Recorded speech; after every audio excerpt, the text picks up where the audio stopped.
the thing on the stream. It's the newly minted league MVP, Sam Castronova. And what did he do last week? Well, he threw for 8 touchdowns. And how about ran for 2 more scores in the semifinal win over Salina? We saw that catch by Dwayne Brown. Maybe the play of this season as time expired in the first half. A big score there for the Firebirds, able to move on the ground. Wants to show that he's the best player in AF1 in 2025. His team might be the best team when 4 quarters wrap up here. 2nd and goal from the 6 for Castronova and the Firebirds offense. Castronova with his legs, he's going to run it in for the touchdown. Sam Castronova. I'm here after Albany Firebirds 60-57 championship win against the Nashville Cats, and I'm with MVP quarterback Sam Castronova. Sam, what does it mean to win a guy? This is the guy right here. First team all league right there. There that you guy. What does it mean to bring a championship to Albany? It means the world. I mean, I'm so glad to be able to do this in Albany, have the game here in front of the fans that have taken such good care of us this year. It means the world.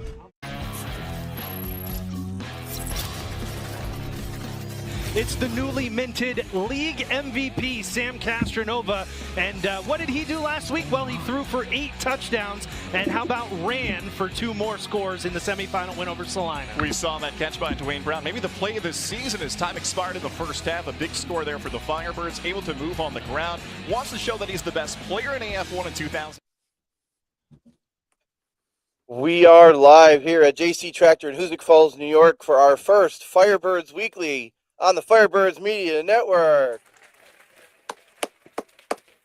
Thank you, Firebirds fans, for following us to the Firebirds Media Network. My name is Adam Samarov, and I'm one of your co-hosts. To my left is Chris Ipperly, my co-host, and we are excited to welcome as our first guest on the Firebirds Media Network, reigning Arena Football 1 MVP, reigning MVP of the Arena Crown, and all together great guy, Sam Castronova, QB1. Sam, how are we doing tonight, man? Doing great, guys. Thanks for having me. Excited to be the first guest. Excellent. So just you saw that video, the last thing I talked to you after you won the championship, what you thought about bringing the championship back to Albany. Well, you have had one hell of a few months. Tell me what's been going on, between, championship, moving up to the UFL and that whole process. What's been going on the last few months for you? Yeah, I mean, I've been talking to a GM in the UFL since before last season, actually, after the previous season when I was in San Antonio, and he liked me a lot and worked out for him. Things didn't work out, and then he eventually signed me after the 2025 season. So I was super excited, taking the next step, kind of. I was telling people kind of almost got called up to AAA after 4 or 5 years of arena football, and things just kind of went a little weird. He got fired, but they brought him back as a scouting director. But he told me he didn't have nearly any say anymore. All the coaches had the final say. He just gave the grades on players. So they did a whole redraft. My team I signed with didn't even exist anymore. They went to 3 new teams. So kind of basically just got the short end of the stick at the end of the day. And me and all the other guys that kind of signed along with me that I told them about. So I'm fortunate as far as our career paths, but fortunate to have a home that we can come back to that will welcome us with open arms, and we're super, super grateful for that. I think, it's one of those things, too, where you look at it and go, hey, like, they noticed me at the next level, kind of doing that, moving up to AAA, kind of a thing, and that not only you, but, some of your teammates as well. Just talk about, being a part of, those conversations, just to say, look, like, my talents can take me all the way up, really. Yeah, I mean, I'm confident in my abilities. I think my track record's shown that I'm a winner, and I can do it at the highest level. But I was putting some stats together just to try and give a final push to all these coaches to draft me, and I think I added it up, and in the last 4 seasons I had 345 touchdowns. So that was a pretty cool stat to go back on in 4 years, almost 350 touchdowns. But no, I mean, I think the proof is in the pudding, and I think we all, especially the guys that got signed, even some guys on defense too, deserve a shot at the next level. But there's kind of a weird stigma on arena football right now. It's not quite what it once was back in the day. So hopefully, as the league kind of goes along, it seems like it's moving more and more in the right direction. And hopefully, it can get even more of a stamp for I don't know what's the word I'm looking for. You know what I mean? Have Like guys going to the next level. just respectability and whatnot. Right, and I think too, listen, we're from Albany. We follow Albany. There's a reason why. I like to think there's a reason why that you're back, and there's a reason why the people saw you. I think stability is a really big thing, and Albany does it right. Obviously, you've been here. What is this technically year 3, 4? Yeah, it'll be 3.5. Yeah, 3.5. Yeah, half year, right? Is that a Buffalo Sabres hat, by the way? Of course it is. Of course it is. They're on a roll, baby. Yeah, listen, I'm stop. My dad went to Buffalo State before I was born. They lived in Hamburg, so but Western New York is in my heart always. It's a blessing and a curse. I think more of a blessing than a curse, but yes. So going back 4 years ago to now, like what has led you to those 345 touchdowns? Obviously, you started with 0, and now you have 345. What led you to the point where you're like, A, I can do this, B, I arrived, and C, I'm really good at this? Like, what was the catalyst to that? Yeah, I mean, I think deep down I always knew I had the talent. It was first off, it was just learning the game of arena football. It's so much different than when I was in college. I mean, it's a completely different game. You're throwing the football, but half the size field, it happens so much faster. You got a man in motion, so the defenses are just different. So I think that was learned a lot my rookie year when I was in Carolina. A lot of what not to do as well. Right.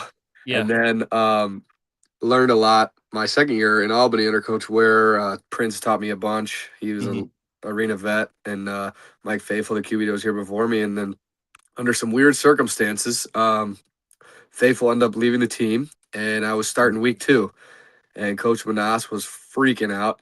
You could tell every day, what are we going to do? This kid's going to, we're screwed. And then I think I had 7 touchdowns against the Sharks. We won in overtime. And then once that game, I think that just gave me the confidence I needed moving forward. We had a little bit of a rough start or a rough patch in the middle of the year. Yeah. We lost a couple games, but we were still putting up a lot of numbers on offense. So I think that, and then finally winning that championship that year, I think, and then the next year, I think we were going to run it back in Albany, but obviously we know some crazy stuff happened going down to Jacksonville, doing it with a different team. Yeah. Nobody other than Wade, that was with me in Albany, doing it again there with even better numbers. So I think that was, like I said, just confidence and whatnot, building that and learning the game. And now this is going to be my my fifth year, Carolina, Albany, Jacksonville, San Antonio. No, my 6th year. All right, sixth year of arena football. All right, go ahead. And I was just say my 5th year playing with this game. I played 1 year in the IFL. I don't like those rules. I don't like they run the ball a ton. I will say I played in the IFL 1 year and I set the single season passing yards record. So get in, get out, do what you got to do. You know what I mean? Right? Yeah. Put more ink on paper. Right? Yeah. So with those 345 total touchdowns, you got a chance obviously to put up a ton more this year here in Albany. How much have you been keeping an eye on Albany? Knowing, okay, the stuff with UFL is kind of, up in the air, that kind of thing. What was going on there in terms of, hey, what's Coach Ware doing? How is Albany kind of making some moves? Yeah, I mean, I have been in contact with Coach Ware. We still talk every now and then, maybe a couple times every couple weeks or whatnot. And obviously, I still follow Albany and you guys and everything on the social. So I've seen some new teams coming in. I've seen some new players getting signed, and it looks super exciting. So I always keep my tabs on you guys, and I knew there was a possibility that I could be back there with how things could. I've gotten kind of shafted in the past as far as the UFL goes or XFL. I mean, I it's happened before, and I was kind of holding out hope it wouldn't happen this time, but I'm used to it at this point. So, you kind of don't count all your eggs before they hatch. So yeah, I was keeping tabs, and obviously the AF1 added, was it 4 new teams? A couple of teams went away, but it added 3 or 4 new teams, and Minnesota, Beaumont, Michigan, and Kentucky. Oceanside and Kentucky. Yeah, so 5. Yeah. Oh, 5, yeah. So it looks super exciting, and obviously with some new partners coming in and whatnot. So yeah, I was excited. I was excited for Albany just in general, and now it's excited that I'm a part of it. I have a question that kind of goes back to your experience. That I'm as a vet, where do you feel that you fall into helping the new generation? Like, how much do you feel like that's a responsibility for you personally? Oh, it's a big responsibility, especially with the rookies and whatnot. I mean, Mhm. even Dwayne last year coming into camp, like I wasn't in the AF1 2 years ago, so I didn't know a bunch about him. I thought he was like Billings' best receiver by far, like whatnot. And come to find out, it was kind of by committee over there. He told me he had gone in high motion like 8 times all year, Oh, no way. and now he's going to be our middleman. So I was Yeah. like, oh, okay. So me and Coach, we were working with him a lot, and he was a quick learner and picked it up, obviously, no problem. Yeah. But yeah, even I was teaching him a lot of things, and throughout camp, we would have a lot of miscommunications that we worked on, and obviously once the season came along, you saw it was pretty smooth. But yeah, I mean, especially with these rookies and whatnot, that's what's different. It being my 6th year versus my first or second year. Like now, I'm the guy that is teaching these guys. These guys are looking up to, instead of me learning from Prince, learning from Favor, learning from Coach Mhm. Ware, stuff like that. I'm teaching these guys stuff. So yeah, it's different. It's more responsibility on my shoulders. But I mean, it's year 6. That's why I'm here. That's what I do. So you see, guys, obviously DB3 coming back. Some of these other, players coming back. Markel, goes to Jacksonville. But then you got some other new guys coming in. Tyrese Chambers, we talked to, a couple weeks ago. Dom Ali, we talked to before that. Just talk about, seeing some of these new guys coming in and be like, talk about what you're seeing and what you're thinking about, these new guys and being, kind of the ringleader of that process once you get back into Albany. Yeah, I mean, first you got the offensive player of the year coming back. He's our middle guy, so Mhm. that helps. Towns is coming back. Yeah. He's electric, and anytime you can get the ball with the defender within that's a little bit away from him, he's probably gonna make the first guy miss. So those guys make me look good. That's very nice to have. And then those other guys I played against, I think Tyrese in the IFL a couple years ago. He's a good ball player, and some of these new guys I don't quite know as well, but we're excited to have him and excited to get to work. We got number 7 back too. That's right. That happened today. Yeah, I didn't know if you guys. I knew that, but I didn't know if you guys knew that, so I wasn't going to Yes. say anything. No, Yeah. it was, the team put it out. I don't know, around. About Oh, 3 that's o'clock right. It this was on afternoon. Instagram. Yeah. Yeah. So yeah, that guy, he's nice after the catch too. So yeah, I'm excited. Yeah, I think again from somebody who just watches, you guys play very rarely, obviously see practices, but DT, good luck, tackling him in the open field. Nobody wants to tackle Isaiah for a much Yeah. different reason. And the fact that he's 6'2" and can run as fast as he can, Yeah. it's a pretty rare combination. And Yeah. we went to Tulsa together after the season last year, got to play even more. So our chemistry's off the charts. So I'm really excited to see what year 2 we can even improve on, because we felt like we were just kind of hitting our stride towards the end of the season last year, and hopefully we can continue to grow on that.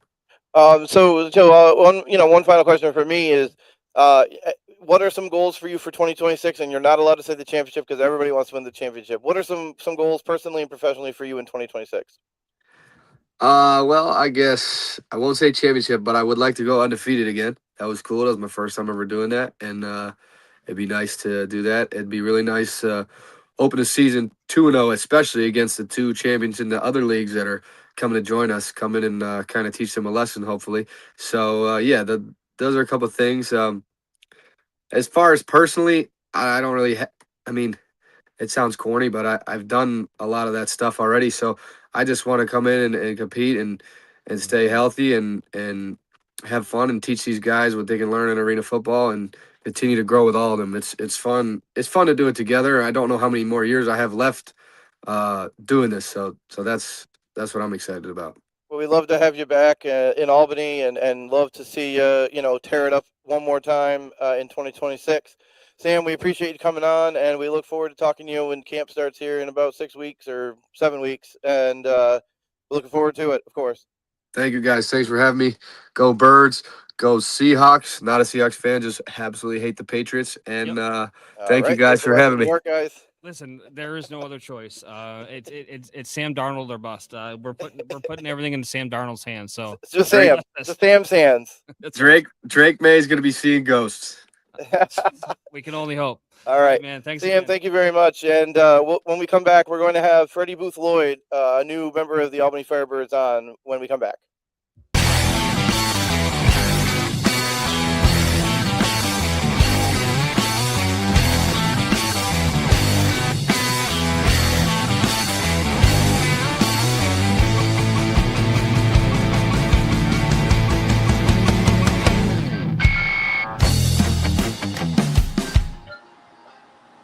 Good evening. Welcome back to the show. Hey, Freddie. Thank you for joining us tonight. How are you? I'm good. How you doing? Good. In true defensive lineman lore, you are chasing the quarterback. You are chasing him out of here. Yeah. Got to chase him a couple times over the years. No doubt about it. So, we kind of want to take a little bit of time to kind of get the Albany fan base to kind of know a little bit more about you, and I'm going to pass off to Adam. We'll kind of get down to your story. All right. All right. So you're a Florida guy from Cocoa, Florida. Went to Cocoa High School, and just talk about your first football. I mean, Florida is obviously one of the king states of football. Tell me about your football life growing up. To be honest, I wasn't even a defensive lineman. My first position was running back. So growing up, was always a heavier guy, but I was always one of the quickest on the field, one of the fastest on the field. I started at the age of 4, been playing ever since. I played with a bunch of guys in high school who are now in the league. Juwan Taylor was my left tackle. I played offensive line too in high school. Chauncey Gardner-Johnson, that's my little brother. He plays for the Bears. Then Jamel Dean, he's the cornerback for the Buccaneers right now. We're always on the same high school team. So we literally had some dogs coming from Cocoa, Florida, and we was always representing. So let me ask you a couple questions. In doing the homework, I think you have 3 career rushing touchdowns with Temple. Is that right?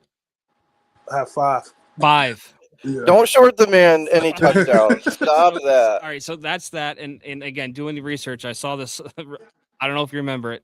I don't know. This video is probably 7-8 years old, and you're on a track. And I was in high school. No, that was graduated in 2014. That was 2014 March. That sounds about right. Yeah. So to give some context to this video, this guy that's on the show right now just flat out took off, and I like your quickness was something to be seen in that video. Was that always a thing for you? Your quickness, man. Like I just feel like that's something that is really special in your game. Yes. My dad was a running back. My dad was supposed to go to the University of Michigan to play running back, and he ended up having my older brother, so he didn't go, and he stayed here to work. So I ended up, he ended up working, and then it was like somebody has to play football. My older brother didn't play it, so then it came me, and then I just took to it. So, and then my mom ran track in the Army, so she was super duper fast. My dad was fast, so I just happened to catch the gene. Yeah, I can see it. That I'll share it. We'll have to show the video. Like, man, that guy boogies. I wanted to add something too, because it's something that is big around here in our area in Albany and in the surrounding tri-state area. You were a wrestler in Florida also, so obviously were you heavyweight? Did you wrestle heavyweight at that point, or were you 215? I was 285. I wrestled 285, 2-time state champ. Yeah. And to do that in Florida, that's pretty impressive. Yeah, and I only lost 7 matches, and all my 7 matches that I lost was my freshman year. That's impressive. Were you just like a pin machine? I was one of those guys. I tried to get in and get out. So, my coach used to tell me, he used to wake me up. I used to sleep before every match. I never warmed up. I used to go to sleep. So he would wake me up, and I don't like being woke up. So he knew, like, oh, I'm going to wake up a bear that doesn't want to be messed with. So he'll wake me up, and I wouldn't want to get up. So he'll wake me up and shake me like, Freddie, you got to get up and wrestle. Then I go in there, do what I need to do, and try to get off the mat. That's all. That's great. Piss him off by waking him up. That's funny. Hey, listen, whatever works. You don't mess with working. You know what I mean? Yeah, he kind of figured Don't it mess out. with success. There you go. Yeah, that's what I meant to say. Yeah. And so you wrestle, you run track, you're a 3-sport athlete in high school. Tell me about the recruiting process. Some of the different schools and making the choice, to come up to Philadelphia and play for the Temple Owls. Okay, so my recruiting process started late. So we ran the wing T offense in high school. So I was a pulling guard, and my senior year came around, and my coach was like, Freddie, you're too small to, go play offensive line in college, so you're going to be defense full time. And I was like, okay, bet, that's good. That's what I wanted. So the defensive line coach at the time, Coach James Folston, he's a 9-year NFL vet. He played for the Cardinals and I want to say the Raiders. Yeah, the Cardinals and the Raiders. He had 2 sons that played on the team too. One of them was in my class. The other one went to Notre Dame, named Tarian Folston, and then the little James. So I didn't get my first offer until my senior year, and it wasn't even from any defensive film because I didn't have any defensive film. I got my offers off of 7-on-7. I played 7-on-7 in high school. So that's where my first offer came from, was 7-on-7. I was playing tight end, and what's the guy name? Was it Nigel Bethel? I think he went to Texas Tech. My first catch was in the back of the end zone, toe tap over him. And I got my first offer that day by doing that. See, if you can do that, like you'll end up being like one of these guys that gets those big, so Sports Center rumbling, bumbling, stumbling interceptions for touchdowns in our league. I'm glad that you said that because you have an 81-yard INT for a touchdown. Yep, my senior year in college, I actually scored the first touchdown of that game in the Maryland Stadium, the Turpin Stadium. It was 0-0 going into halftime, and I came out and I caught a one-handed INT for 82 yards. It's just like James Harrison in the Super Bowl, right? The 100 yards. Yeah. We'll have to see if we could track that video down. I couldn't find it. Oh, it's on Instagram. It's on my Instagram. Oh, it is. Oh, we'll find it. All right. Yeah, that's awesome. No, that jumped out at me. Really, to me, in doing the homework, your athleticism kind of stuck out for a big man. So that play right there just is congruent with what you bring to the table as far as I can see. Yeah. And then, sorry. Go ahead. I was going to the next thing. You good? Go ahead. Oh, okay. Yeah. No. So doing the research, you make your debut as a redshirt freshman against Penn State. That must have been something. Scariest day of my life. Is it one of those things where you just get on the field and you're like, okay, like you get a hit or you make a play, do something, and you're like, okay, I'm just playing football now. It doesn't really matter anymore. No, I couldn't hear anything. We played in the Eagle Stadium, and it was sold out, and you couldn't hear nothing. So you're on the field. It's your first time redshirt freshman. You're trying to get the call, but you're so shook you can't hear anything. And all you hear everybody yelling. So it's like, what am I supposed to do? And then you're trying to ask the person next to you, but it's so loud he can't tell you. So you just have to go off adrenaline. How many games did you play in Lincoln Field? Because I saw a bunch of film and I felt like it was more than one game. I played all 4 years. We played all 4 years. I played all 4 years in Lincoln. Did not know that. I learned that. Yeah, Nope. I found some video of it, but you can't really hear it. Yeah. None of his interception, I don't think, but it's one of 5 touchdowns, I'm sure. Yes. 5. Don't give it. That's Don't right, don't cut him short. No, definitely not. So you go through and you play for Temple, and obviously you have some good success there between some defensive line. You score a couple touchdowns. A couple is now 5. 5 is now a couple. Okay. Talk about your process. After school, like trying to go on to the league? Did you have a pro day? Tell me about coming after your college career came to an end. So after college, I went out to Sacramento. I did my pro day training in Sacramento. I was out there from January to when was pro day? I forgot when pro day was. Whatever. I think it was March or something. So I was out there from January to March. I actually did pretty well. Ran a good time, good broad jump. I did the bench press. I want to say 28 times. With a torn bicep. Oh, jeez. That's ridiculous. Yeah, so it was great. I later went on. I got picked up by the Seahawks. I was there for a little bit. Then I got cut. Then I went to the Cardinals for a little bit, and then I was with the Cardinals for a little bit, and then after that, I went straight to arena ball. So now that we're in arena ball, what's I guess deal with the elephant in the room? You are now here in Albany. Have some experience playing for Orlando. Has some experience. And now last year you played with Oregon, right? Yes, I played with Oregon last year. 2020, I played with the Rattlers, but season got cut short because of COVID.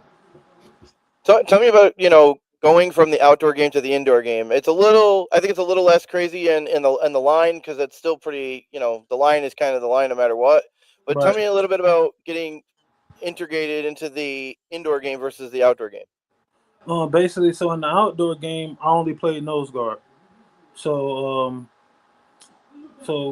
coming from the IFL, I'm more of a space guy. I need space, so I like the edges. I don't like being over the top of people. I can do it. I'm fast enough to do it. I can slant and move and do all that, but I like the outside. It gives me more space to move, and I feel like I'm faster than most of the tackles. That's just me. But the difference is not really too much of a difference for the line. It's just they do a lot more movement than we do. And I see on the comments, Coach Cisse is on here saying, "Glad to have you. Let's get to work." So Coach Cisse on here as well.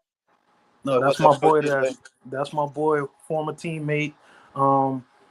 Yeah. Me and Cisse go way back. That's my guy. I got an actually funny story about Cisse. So we were on the field. We were playing Albany. It had to be like my second. No, it had to be like my fourth year or something. We were playing Albany, and Cisse and Daquan Murray was getting into it, and Cisse turned around. No, and I tried to break it up. We talk, we jibber jabber, whatever. So I get in between them, and Cisse goes to yelling at me, and I was like, "Bro, Cisse, bro, everybody, we got to be happy, man. I don't know, we're just playing football." And he turned around and had the biggest smile on his face, and we've been cool ever since.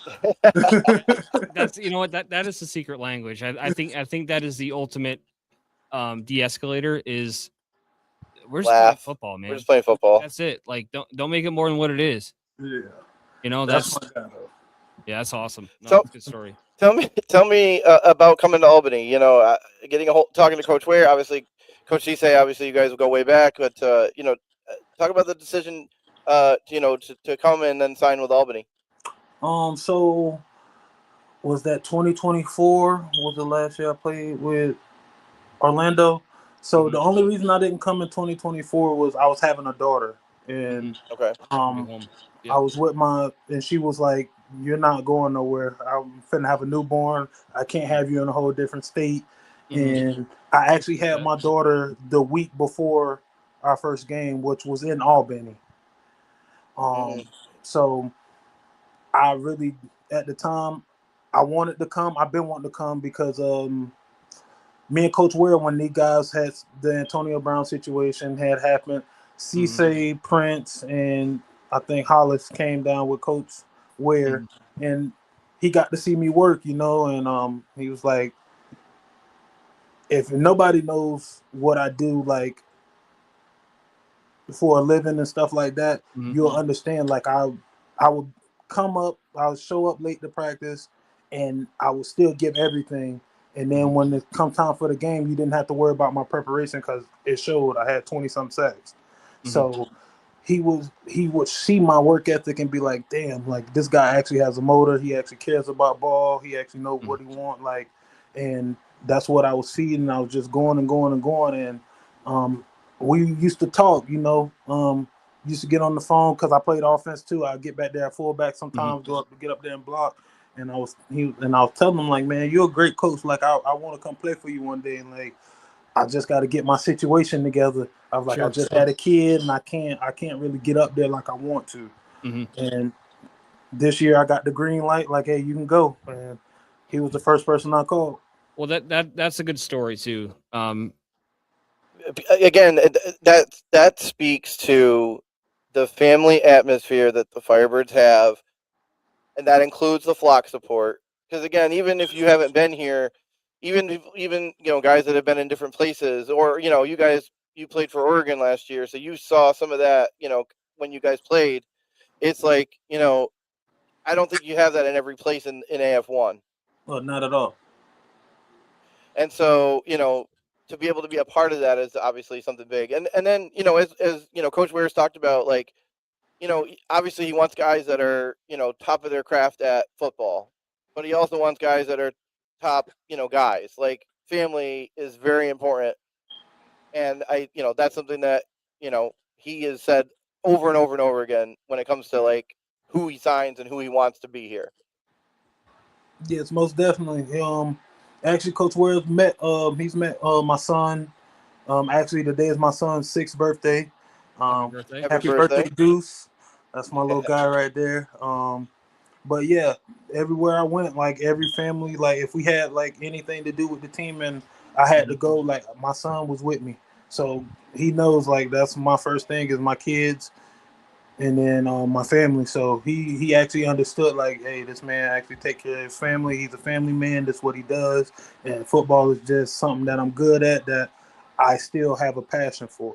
If he's the little guy, is he a defensive lineman like you? He's probably gonna be taller than me. I hope he is. Yeah, I hope he is. So at 6 years old, he's about halfway taller than me right now. Oh my God. He's like to my stomach, like the top of my stomach. He's almost at my chest.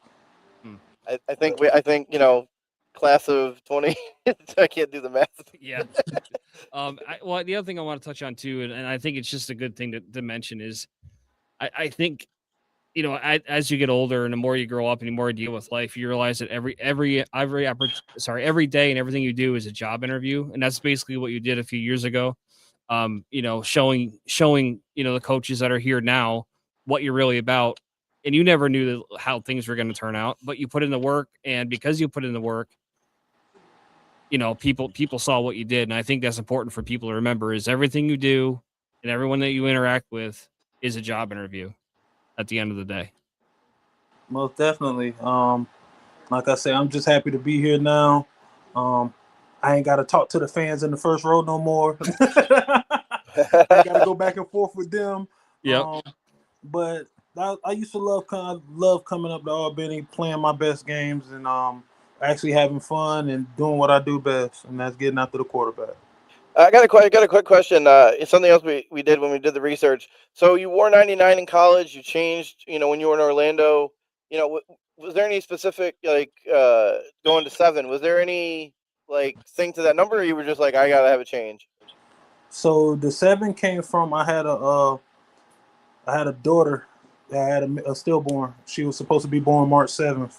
So that year I wore 7 for her, and I just never changed it. Yeah, that's a very, very touching tribute. No, definitely. We not to get into my details, but we had a similar issue within our family a handful of years ago, and that is something, unless you've been through it, it's impossible to feel. Right. It's a lot. We'll just leave it at that. Yeah, yeah. I also wore number 1 in college too. So if you gotta look that up, that's on my Instagram page too. So I wore number 1 in college too. So we'll have to find the right number for him. Either 1, 7. It can't be 7 because that's not. All right, we'll have to figure that out. I'm not wearing 7. I know that it was a possibility. But I was like, I'll figure it out.